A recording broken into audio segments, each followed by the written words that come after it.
Assalamualaikum warahmatullahi wabarakatuh. Manajemen World Sharing, saatnya Mewing. Halo Sobat Mamen, selamat datang kembali di Mewing. Yang sekarang dimana kita udah mencapai episode terakhir nih teman-teman, episode kelima. Dengan tema mental health dengan ranah seperti kita mahasiswa teman-teman. Nah karena episode 5 ini spesial nih teman-teman, dengan judulnya juga yang spesial, kita juga punya materi yang spesial juga. Oke Bang, boleh perkenalkan namanya? Oke, perkenalkan teman-teman Mewing. Nama aku Nova Arya Ramadan. Teman-teman semua bisa manggil aku Nova. Aku selaku mahasiswa psikologi. Salam kenal semuanya. Halo, salam kenal Bang Nova. Oke, saya Davi Bang. Oke, menurut Abang sendiri tuh mental health tuh seberapa penting sih Bang buat kehidupan kita gitu? Apalagi kita di ranahnya mahasiswa gitu, kita sebagai mahasiswa. Sebenarnya pertanyaan baik dari Bang Davi ini. Aku mengartikan daripada mental health sendiri itu adalah tingkatan yang sangat penting. Apalagi di era saat ini, era digital, era milenial dan Gen Z dan yang sebagainya, itu sangat berkembang terkait mental health. Makanya kenapa pada akhirnya mental health itu sebenarnya ada di posisi paling penting dalam fundamentalnya kehidupan. Karena apa? Karena lewat mental health tersebut kita bisa menyadari kesejahteraan diri kita bisa menyadari kondisi psikologis kita bisa menyadari tingkat daripada kemampuan kita dan tingkat apa nih yang sekiranya kita nggak mampu, seperti itu. Makanya mental health itu penting dan sangat amat harus dijaga oleh kita selaku kalangan remaja, kalangan dewasa, hingga sampai tua nanti kita harus dan wajib menjaga mental health tersebut. Oke, sangat menarik ya teman-teman ya. Apa itu tentang mental health tadi barusan telah dijelaskan oleh Bang Nova sendiri gitu. Oke Bang Nova, kita masuk ke pertanyaan pertama aja ya. Oke, menurut Abang sendiri tuh masalah mental apa sih yang paling sering dialami oleh mahasiswa saat ini gitu. Karena kan banyak yang beredar di media sosial saat ini, kita tuh banyak banget dapat informasi mahasiswa yang stres gitu, dan bahkan sampai depresi, dan juga bahkan paling buruknya gitu, paling pahitnya ada yang sampai diskon umur gitulah bahasanya ya, bahasa sopannya ya gitu ya. Kalau Bang Nova sendiri tuh gimana sih Bang tanggapannya gitu? Oke, kalau aku sendiri sih melihat mental health ini sendiri dan perkembangan mental health dari zaman dulu sampai detik ini, dan yang paling sering berkembangnya di kalangan mahasiswa itu adalah terkait stres, terkait burnout, terkait depresi. Karena pada akhirnya mahasiswa itu selalu dan terus banget menuntut dirinya untuk sempurna dan ideal. Karena apa? Perkembangan zaman sekarang kan menuntut tingkat konsentrasi yang sangat tinggi dan luas seperti itu. Entah dalam mencari pekerjaan, pertemanan, dalam lingkungan, dan juga mata pelajaran ataupun mata kuliah yang sekiranya mereka jalani saat itu.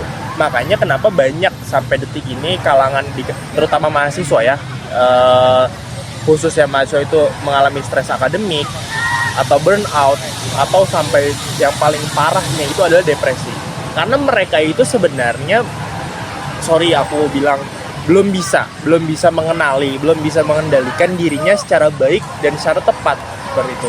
Makanya ketiga aspek tersebut memang yang menjadi persoalan utama dan hangat diperbincangkan di era saat ini, terutama di kalangan Gen Z seperti itu. Oke, berarti secara nggak langsung kita pun juga harus mengenali batas diri sendiri ya Bang ya. Betul banget. Yang dimana kita juga harus mengenali batas diri kita, dimana kita harus mengenali batas kita sampai mana gitu ya, entah itu dalam masalah akademik ataupun dalam kehidupan sehari-hari kita ya Bang ya. Betul banget itu.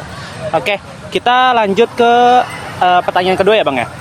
Gimana sih cara membedakan antara stres biasa dengan kondisi mental yang sudah perlu bantuan profesional gitu?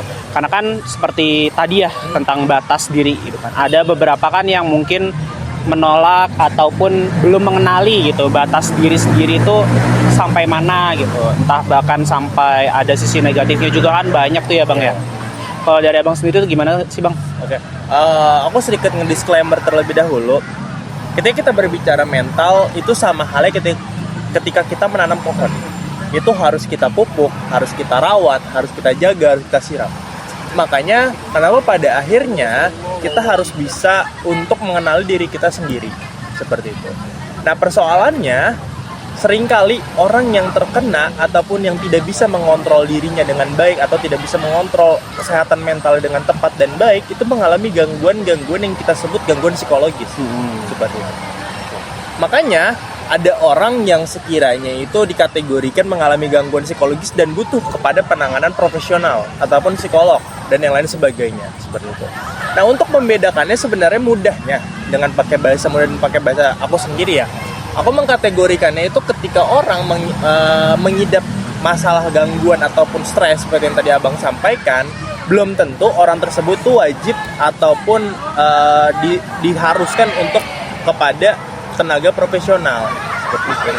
Makanya untuk membedakannya itu adalah kecenderungan daripada orang tersebut mengendalikan dirinya. Apakah orang tersebut itu bisa mengendalikan dirinya? Apakah orang tersebut itu bisa memanajemen dirinya, regulasi emosinya, self awareness-nya dia sampai sejauh mana, atau hal-hal lainnya menjadi fundamental untuk mendukung kesehatan mental tersebut seperti itu. Makanya kalau ada indikasi orang yang harus nih orang tersebut ke tenaga profesional, karena apa? Karena adanya behavior ataupun perilaku yang berulang dan mengganggu dari dirinya tersebut. Misalkan dalam jangka waktu 1 minggu. 1 minggu itu dia mengalami gangguannya seperti apa? Dia mengganggu aktivitas sehari-hari kah? Dia mengganggu cara tidur dia kah? Dia mengganggu hubungannya dengan orang tuanya kah? Dia terganggu dengan hubungannya dengan pacarnya kah? Dengan temannya kah? Dan lain sebagainya. Seperti itu aspek yang sangat general dan luas yang harus kita cari tahu terlebih dahulu. Makanya aku bisa sampaikan kalau pada akhirnya orang tersebut itu tidak bisa ataupun terganggu dari sisi yang aspek salah satu yang aku udah sebutkan barusan, itu aku sarankan dan kita sama-sama sepakat untuk orang tersebut itu bisa ke tenaga profesional ataupun psikolog. Berarti ada secara bertahapnya ya, Bang ya. Betul. Berarti nggak melulu gejalanya masih seperti ini langsung dibawa gitu. Ya. Berarti memang butuh ada gejala bertahap yang bisa dibilang memasuki persyaratan gitu ya. Seperti itu. Aku sedikit nambahin juga gitu. Nah, tapi hal-hal seperti itu menjadi perkembangan yang tabu. Apalagi di ruang lingkup yang non wilayah urban. Contohnya daerah-daerah, contohnya wilayah-wilayah tertinggal dan yang lain sebagainya. Karena kalau kita melihat persoalan mental health atau persoalan psikologis ini, mana yang lebih aware itu adalah kalangan remaja ataupun mahasiswa yang ada di wilayah perkotaan. Tapi kalau kita bandingkan di wilayah pedesaan atau wilayah-wilayah non urban yang seperti aku tadi sampaikan, itu menjadi sebuah menjadi konteksnya menyalahkan jadinya jatuhnya. Ada orang dengan gangguan misalkan dia merasakan stres, ntar dibilangnya apa? Cukup banget gini-gini, cuman gitu aja bebannya ngeluh segala macam, padahal itu menjadi salah satu stresor ataupun faktor yang mempengaruhi individu tersebut itu bisa berkembangkah atau lebih terpuruk seperti itu. Berarti secara nggak langsung lingkungan sekitar maupun itu dalam perkuliahan teman-temannya atau dari keluarganya itu berarti bertanggung jawab ya, Bang ya. Betul banget. Okay. Kalau dari Abang sendiri tuh pernah nggak sih, Bang, menemukan kasus seperti itu dalam penelitian atau memang dari sekitar Abang gitu? Okay. Aku punya teman waktu itu, dia itu sampai bolak-balik ke psikolog. Sekarang sedang mengalami posisi seperti itu. Kalau aku makin sudut pandang dari keluarga aku aja deh, jangan teman aku. Keluarga aku ini ataupun aku bisa bilang si Z, kita sebutnya Z. Z ini adalah tante aku. Tante aku ini sekarang sedang mengalami gangguan persoalan psikologis. Pertama, dia itu ada stres yang mereka timbun dan yang lain sebagainya dari masalah keluarga, perekonomian, pertemanan, pasangan dan yang lain sebagainya, itu sangat mempengaruhi. Sampai pada akhirnya dia tidak bisa mengontrol diri dia sendiri, pecah. Emosi yang tadinya ditampung, sebelumnya aku disclaimer juga, individu dengan seperti kita sekarang ini yang biasa ini itu memiliki kapasitas otak berapa persen seperti itu. Kita anggaplah dari skala 100% individu mengalami kapasitas otak, berarti otomatis ada 100% sampah yang harus bisanya ditampung sama kognitif ataupun pemikiran individu tersebut. Lebih daripada 100%, 101% deh, otak itu, kognitif itu akan berantakan. Gangguan-gangguan itu bakal timbul situ. Oh, dari syaraf motorik dan lain sebagainya, mempengaruhi motoriknya, behaviornya, dan juga cara dia berperilaku kepada orang lain. Nah itu yang sekarang sedang terjadi kepada keluarga aku atau tante aku ini. Karena bahasanya ya tadi aku bilang, dari skala 100% atau 100% penampungan di otak itu udah melebihi kapasitas yang harusnya udah dibuang. Karena apa? Karena pertama, karakter tante aku ini memang tertutup orangnya. Dia tidak punya tempat untuk berbicara. Dia tidak punya tempat untuk bercerita. Dan dia juga dengan masalah-masalah yang banyak, perekonomian, keluarganya, anaknya, pasangannya, dan juga orang tua dan lain sebagainya yang belum tentu kita bisa sebagai manusia biasa kuat gitu. Tapi dia kuat menelan itu semua. Dan akhirnya dia meledak. Dia terganggu secara behavior sampai detik ini. Dan aku harus jujur, saat itulah aku merasakan, oh ternyata tante aku ini harus dan butuh penanganan intensif dari pun tenaga psikolog ataupun tenaga ahli. Seperti itu. Itu pengalaman aku yang detik ini aku baru sampaikan atau aku baru alami, dan kemarin aku baru merujuk dia ke salah satu tenaga psikolog. Seperti itu. kalau saya sendiri juga punya bang, pengalaman yang sama gitu. Mungkin memang masih termasuk keluarga, tapi keluarga jauh gitu. Jadi udah almarhum juga sih sebenarnya. Jadi kita anggaplah kita pakai inisial I. Si I ini dulu semasa kecil tuh yang jagain saya gitu bang. Semasa kecil jagain saya, terus juga ketika memang orang tua saya yang lagi sibuk saya dititipkan ke sana. Ya istilahnya penjaga saya dari kecil lah gitu. Nah, tapi waktu dulu saya di sekitar SMP kalau nggak salah, SMP itu beliau kena penipuan. Oke. Jadi beliau ini, si I ini kenalan sama suatu perempuan tapi secara dating apps. Oh, daring. Ya, secara dating apps. Dan si I ini dulu tuh udah komitmen banget nih bang. Ya, kayak udah cerita ke pihak keluarga, dan bahkan dari pihak keluarga pun mau ketemu lah gitu sama si perempuan yang diidamkan ini, sama si I gitu. Tapi ketika 1 tahun kemudian mereka secara daring udah merencanakan tanggal pertemuan si perempuan ini bertemu dengan keluarganya si I gitu, terus juga mau merencanakan bareng gitu kapan tanggal pernikahannya dan lain-lainnya gitu. Tapi di H-min seminggu itu hilang bang, kabur. Dan sampai sekarang pun juga nggak ada kabar lanjutannya seperti apa gitu. Dan dari sana si I ini udah mulai stres tuh, dan dari awal pertama itu udah nutup banget tuh bang. Pertama udah menghindari banget omongan tentang pembicaraan topik tentang perempuan. Saking traumanya mungkin ya gitu. Terus juga sampai benar-benar nggak mau keluar bang. Takut karena apa? Dari dia sendiri pengakuannya itu takut ketemu perempuan gitu. Karena mungkin trauma yang tersebut kan. Dari pertama yang hampir nggak mau membahas atau mendengar tentang topik perempuan, terus juga tertutup karena takut bertemu dengan perempuan. Sampailah saat itu pernah hilang bang. Pernah hilang.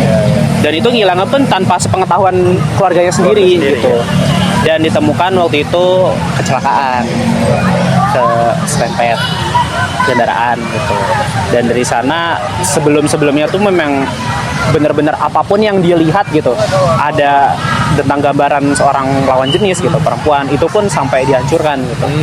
Bahkan sampai foto keluarganya sendiri, iya, yang ada di kamarnya dia gitu. Karena kan ya saya jujur shock gitu. Karena yang saya tahu orang ini tuh sayang banget gitu sama keluarganya. Apalagi adiknya, dia punya adik perempuan bang.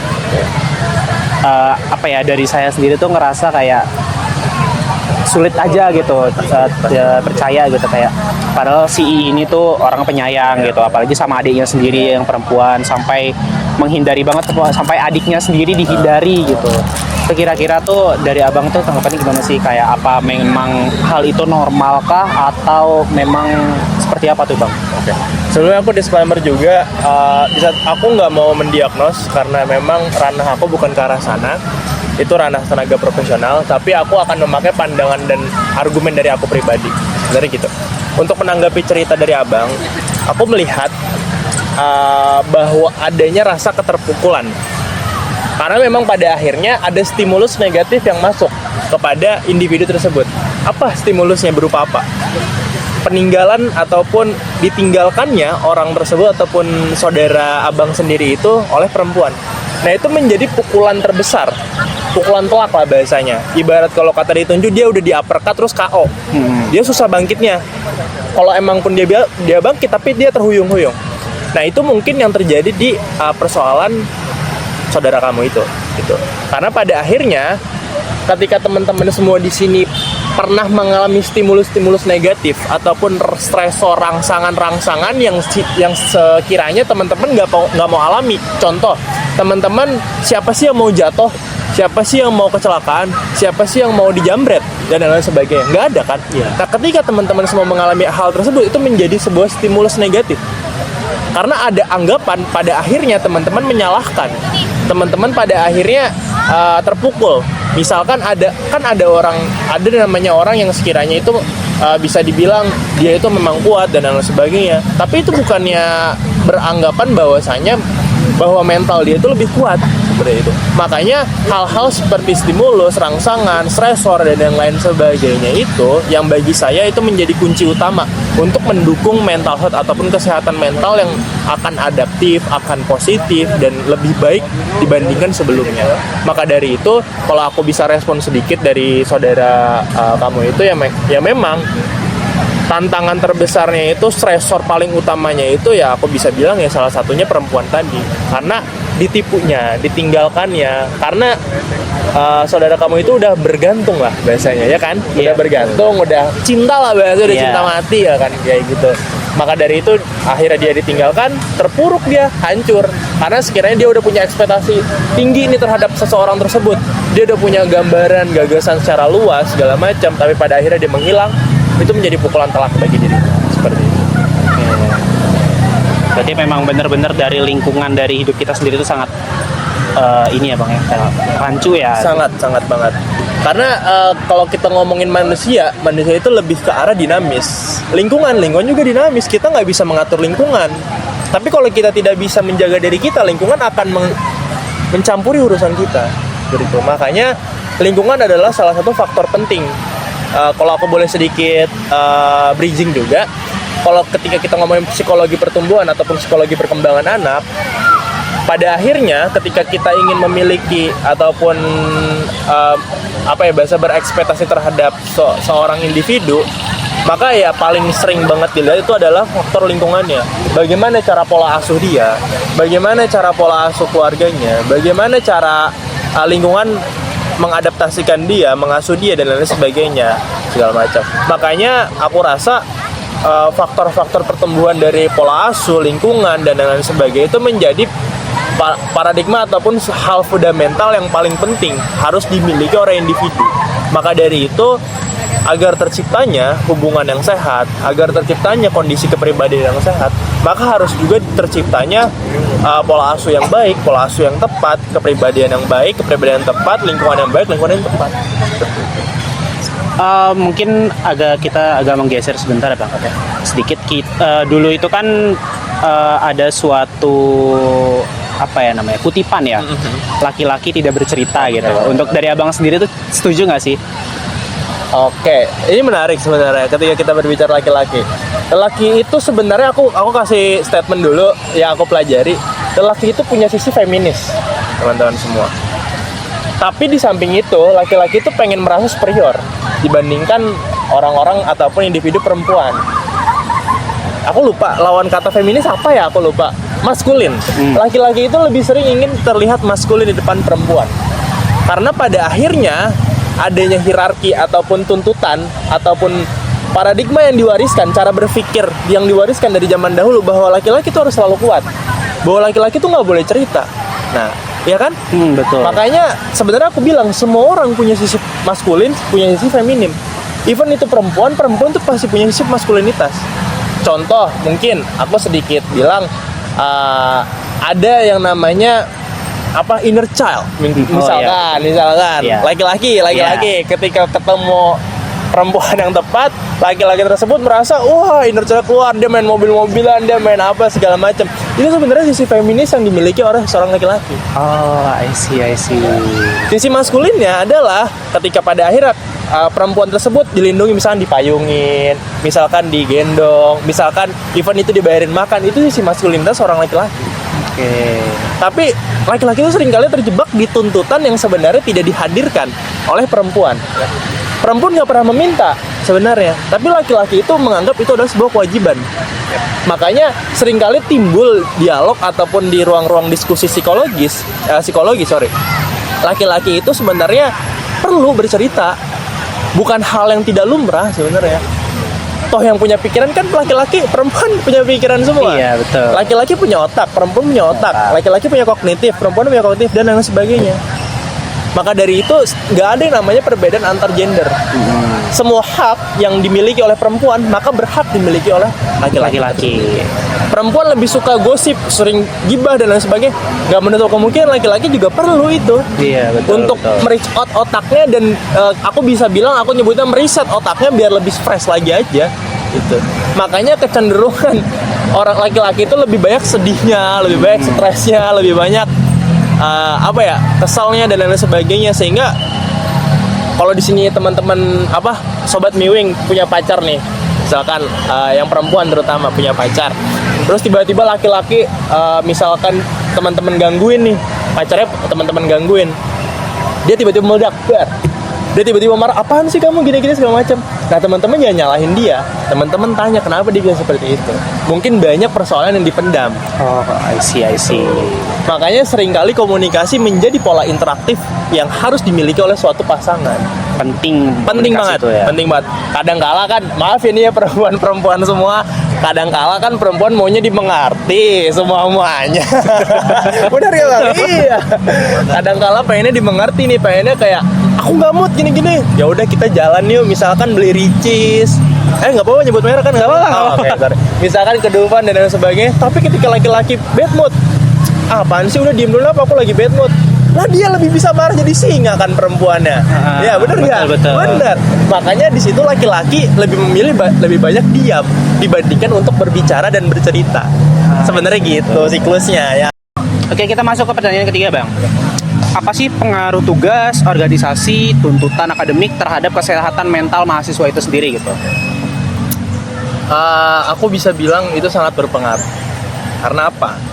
Karena pada akhirnya tuntutan-tuntutan tersebut itu tidak bisa membuat kita fokus kepada diri kita sendiri.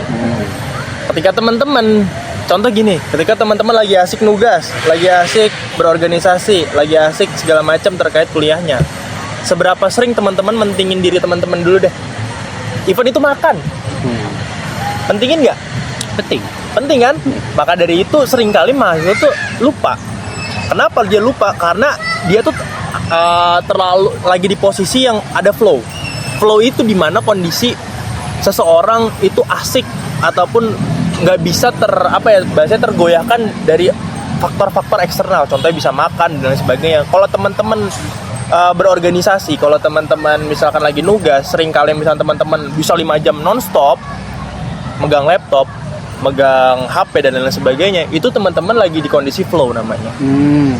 Nggak bakal bisa teman-teman walaupun lapar, teman-teman pasti ngetik, pasti nulis, pasti nyatet dan lain sebagainya. Itu namanya flow, namanya di kondisi flow. Nah maka dari itu individu yang mengalami seperti itu, kayak misalkan tadi dibilang akademik, tugas dan lain sebagainya, itu menjadi salah satu faktor penting untuk kesehatan mental, apalagi di kalangan mahasiswa.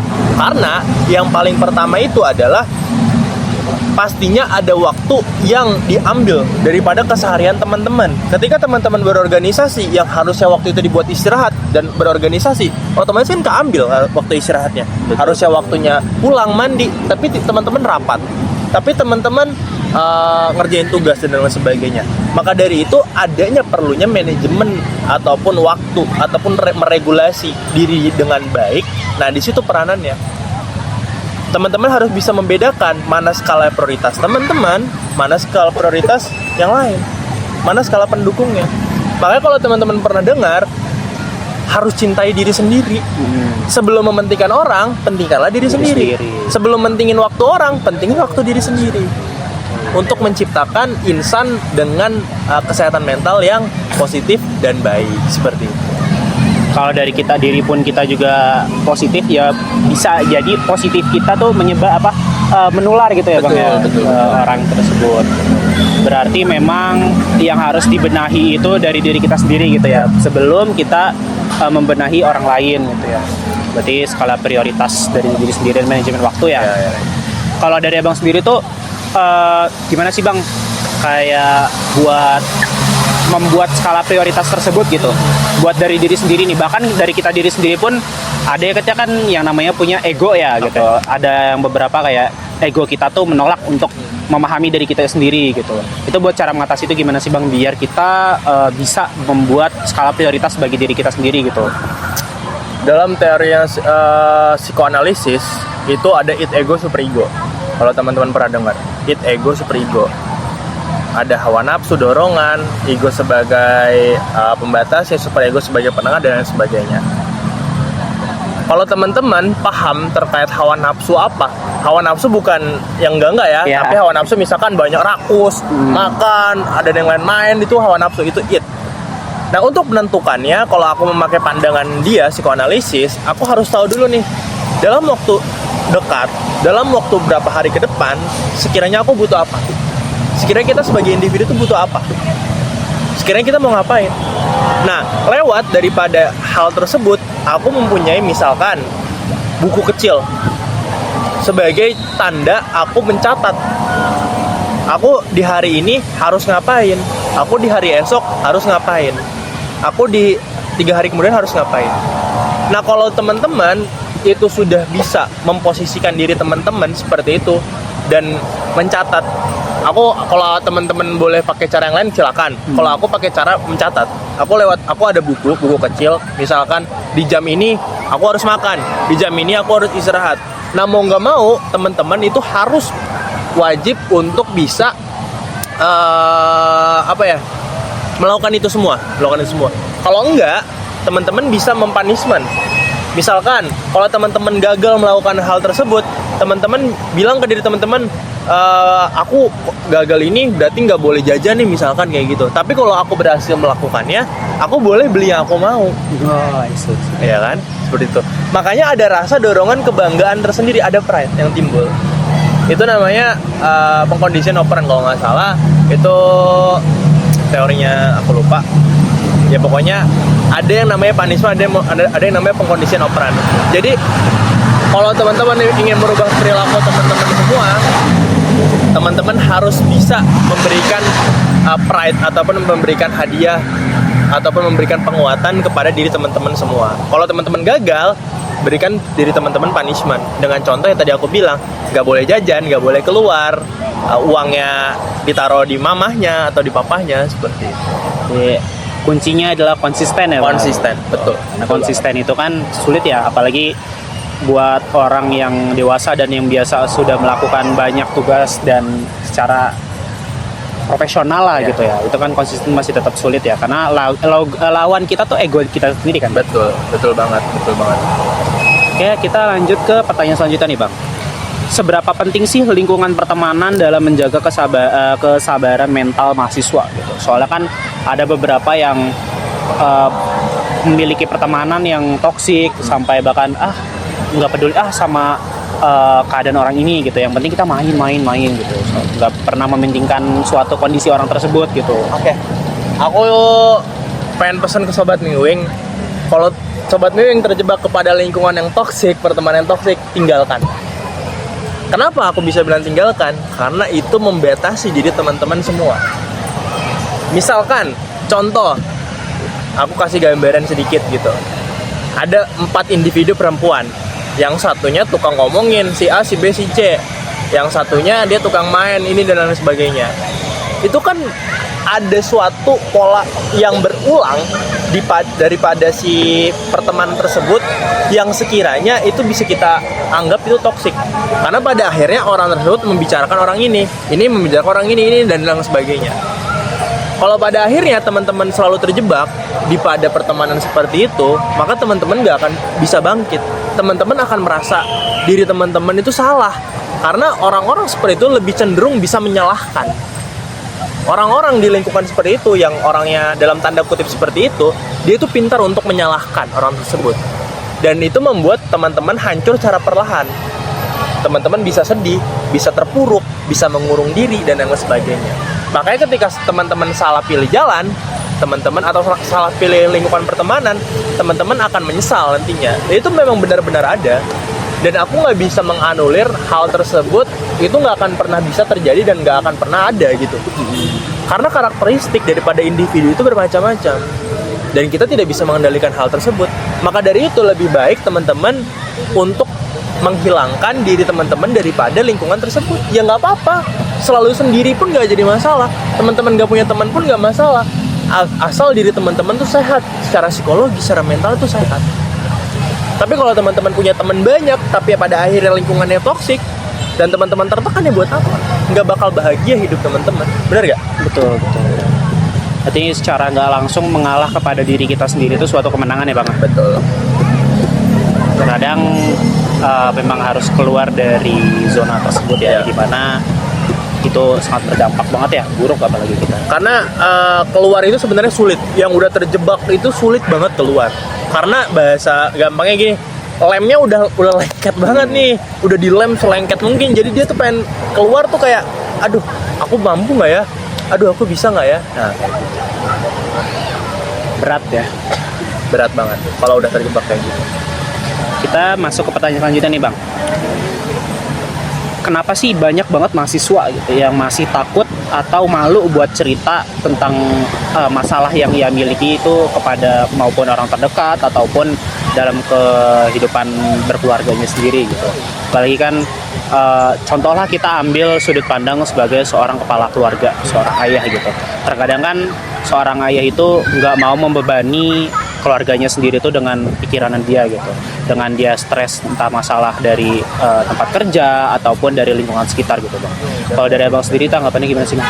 Oke, sebenarnya ketika kita berbicara itu seringkali disangkut pautkan dengan norma kepala keluarga itu tidak akan pernah mau untuk bercerita kepada bawahannya, atau bukan bawahan, maaf sekali lagi saya ulangi, saya revisi, dengan keluarganya, yaitu misalkan anaknya, misalkan istrinya, dan lain sebagainya. Karena pada akhirnya norma si laki-laki itu tadi saya sudah sampaikan, maskulinitas daripada laki-laki tersebut akan tercoreng. Gitu. Karena dianggap dia tuh lemah, dianggap dia tuh nggak mampu untuk memimpin seperti itu. Tapi yang saya dapat sampaikan, hal-hal tersebut itu menjadi salah satu siklus yang memang seringkali tidak bisa untuk kita kenali. Kenapa nggak bisa dikenali gitu? Pada akhirnya kita pun nggak tahu kita bisa cerita apa enggak gitu.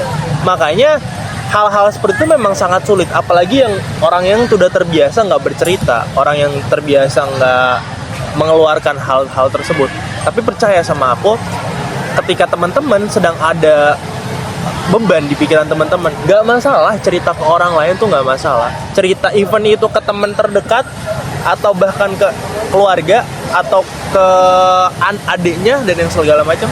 Karena individu itu ataupun manusia itu butuh tempat bercerita. Manusia itu butuh tempat untuk bisa membuang sampahnya. Sorry ya, aku pakai bahasa kayak gitu. Ya, simpelnya gitu. Manusia itu butuh dirinya ngebuang sampah. Terus orang yang dibuang sampah ngebuang sampah lagi. Siklusnya seperti itu. Yang tadi aku bilang, kalau sampahnya terlalu penuh, meledak. Maka dari itu coba kita mulai biasakan hidup sekarang. Walaupun kita kuat, walaupun kita individual kita baik, kita merasa diri kita mampu dan segala macam, tapi coba untuk biasakan kita itu mau berbicara, mau ngobrol, mau berinteraksi, menjalin komunikasi dengan baik kepada orang lain untuk meringankan beban ataupun masalah-masalah kita sendiri seperti itu. Oke, terima kasih banyak Bang Nova. Kita udah mencapai ke pertanyaan terakhir tadi gitu. Kalau dari Bang Nova sendiri ada nggak sih Bang tips and trick gitu buat orang yang mau mencoba buat berubah dan terbuka buat di ranah keluarga sendiri gitu? Oke, tips aku pertama, kenali diri sendiri. Kedua, berkomunikasilah dengan baik. Ketiga, jalin interaksi yang positif dengan siapapun, bahkan dengan hewan sekalipun, atau dengan keluarga dan lain sebagainya. Keempat, coba untuk bisa terbuka kepada keluarga, kepada pasangan, kepada sanak saudara dan lain sebagainya. Karena sejatinya manusia itu bukan apa-apa kalau tanpa manusia lainnya. Orang sakit aja butuh dokter buat obatin dia. Maka dari itu kita manusia pun butuh orang lain untuk bisa membantu diri kita lebih baik, lebih positif, dan lebih better, dan lebih sehat secara mental, psikis, psikolog, dan lain sebagainya, dan fisiknya juga seperti itu. Karena manusia itu kan makhluk sosial ya Bang ya. Betul, Bang. Membutuhkan orang lain dalam hidupnya ya. Ya kurang lebih seperti itu Bang. Terima kasih banyak Bang Nova udah sharing, kita udah ngobrol-ngobrol juga dan menjawab pertanyaan-pertanyaan sobat Mamen gitu, sobat-sobat Mewing yang udah terpilih gitu. Terima kasih Bang Nova. Ya, sama-sama teman-teman. Terakhir kata dari kita closing sama-sama ya Bang ya. Manajemen World Sharing, saatnya Mewing. Dadah.